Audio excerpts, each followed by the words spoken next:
Jesus also told them other parables. He said the kingdom of heaven can be illustrated by the story of a king who prepared a great wedding feast for his son.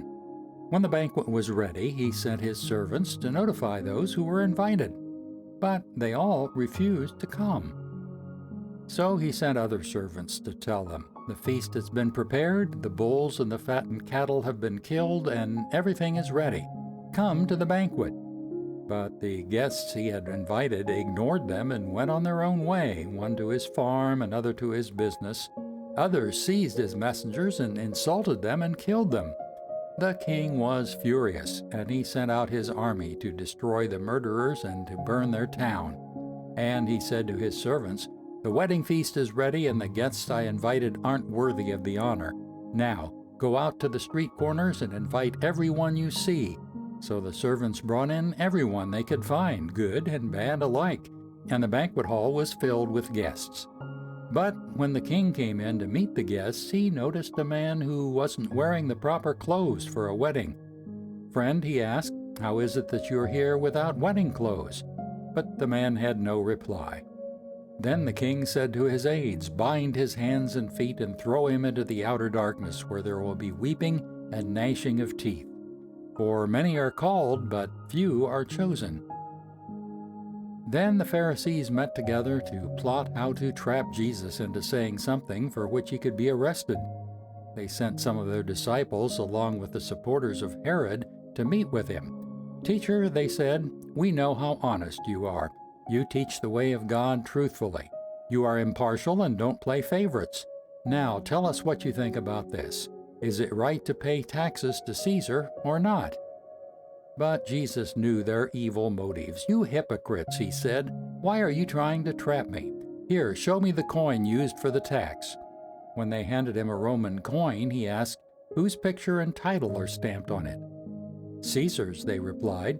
"Well then," he said, "give to Caesar what belongs to Caesar, and give to God what belongs to God." His reply amazed them, and they went away. The same day Jesus was approached by some Sadducees, religious leaders who say there is no resurrection from the dead. They posed this question, "Teacher, Moses said, if a man dies without children, his brother should marry the widow and have a child who will carry on the brother's name. Well, suppose there were 7 brothers. The oldest one married and then died without children, so his brother married the widow. But the second brother also died, and the third brother married her. This continued with all 7 of them. Last of all, the woman also died. So tell us, whose wife will she be in the resurrection? For all 7 were married to her." Jesus replied, "Your mistake is that you don't know the Scriptures, and you don't know the power of God. For when the dead rise, they will neither marry nor be given in marriage. In this respect, they will be like the angels in heaven.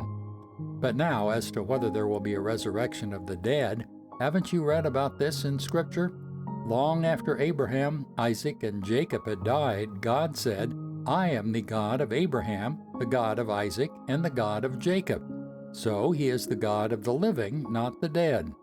When the crowds heard him, they were astounded at his teaching. But when the Pharisees heard that he had silenced the Sadducees with his reply, they met together to question him again.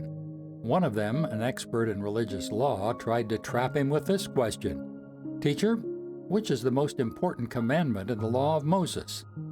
Jesus replied, "You must love the Lord your God with all your heart, all your soul, and all your mind.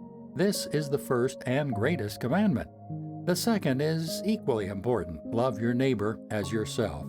The entire law and all the demands of the prophets are based on these 2 commandments." Then, surrounded by the Pharisees, Jesus asked them a question.